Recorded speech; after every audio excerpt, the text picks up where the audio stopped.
بسم اللہ الرحمن الرحیم. السلام علیکم.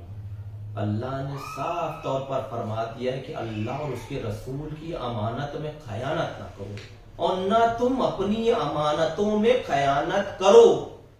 جو تمہاری جاگی تمہاری پراپرٹی ہے تم اس میں بھی خیانت نہیں کر سکتے.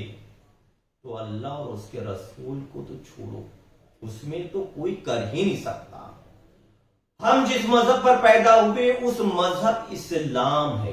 اسلام میں بھی ہم جس پہ وہ شیعہ ہے, اہل بیت کے چاہنے والے, اس مذہب پر پیدا کیے گئے. ہم اگر محبت اہل بیت میں مر جائیں گے تو ہم شہید ہیں, یا مار دیے جائیں یا مر جائیں تو ہم شہید ہیں. شہید وہ ہوتا ہے کہ اس کے گناہ اللہ ختم کر دیتا ہے, پھر وہ پاک و پاکیزہ قیامت کے دن اٹھایا جائے گا. اللہ نے فرمایا جب یہ آئی کیوں, جب اللہ کے رسول جنگ پہ جا رہے تھے تو ان کے ساتھی ان کے ساتھ جب گھر سے نکلے تو جو مخالفین تھے انہی نے ان لوگوں سے کہا دیکھو اگر تم رسول کے ساتھ جاؤ گے تو مارے جاؤ گے. تو جنگ کے میدان میں جو لوگ گئے اس میں کچھ مارے گئے اور کچھ بچ کر واپس آئے. جب وہ لوگ بچ کر واپس آئے تھے جو جانے کے لیے منع کر رہے تھے انہی نے کہا دیکھو اگر میری پیروی کرتے میرا کہنا مانتے تو وہ آج مارے نہ جاتے. فوراً اللہ نے اپنے رسول پر آیت بھیجی, اے رسول ان سے کہہ دیجئے جو لوگ اللہ کی راہ میں مر گئے ہیں ان کو مردہ نہ سمجھیں, وہ شہید ہیں اور زندہ ہیں اور اپنے پروردگار کی طرف سے طرح طرح کی روزی پا رہے ہیں.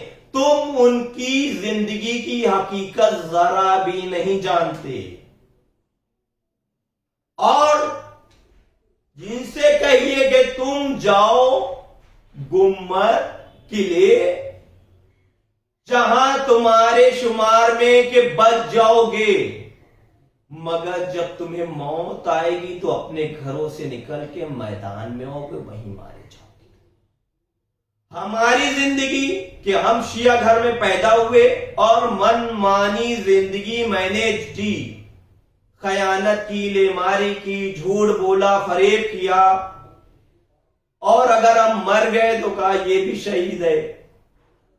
بھائی شہید وہ ہے جو اللہ اور اس کے رسول اور اہل بیت کے بتائے ہوئے راستے پہ چلے, اس کے بعد اس کو موت آ جائے یا مار دیا جائے تو وہ شہید ہے.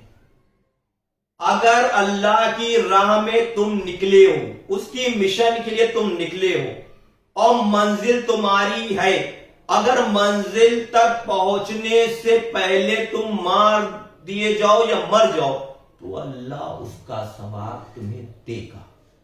اللہ کی پراپرٹی میں سب برابر کے حق ہے.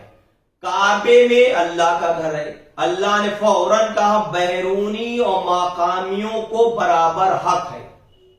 یعنی جو بیرونی ہے وہاں کے باہر کے رہنے والے اور جو مقامی ہے وہاں کے رہنے والے, جتنا حق کعبے میں مکے کے رہنے والوں کو ہے اتنا ہی حق دوسری دور پردیش دیش میں رہنے والے کو وہی حق اللہ نے دیا, کیونکہ اللہ کی پراپرٹی ہے.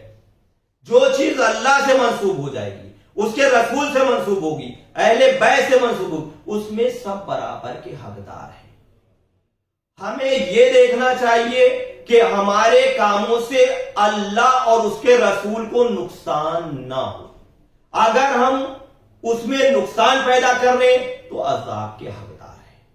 ہم اپنی خواہشات سے نہ ہم نقصان کر سکتے ہیں, اس میں اگر ہم فائدہ پہنچا رہے ہیں تو ہمارا مشن اللہ اور اس کے رسول کا مشن ہے. اگر ہم نقصان پہنچا رہے ہیں تو وہ مشن سے ہم ہٹے ہوئے ہیں. تو اللہ اور رسول کے کاموں میں ہمیں یہ نہیں دیکھنا ہے کہ کون ہے کیا ہے. اگر ہم فائدے کا کام ہے تو ہمیں اس کام کو کرنا ہے. خدا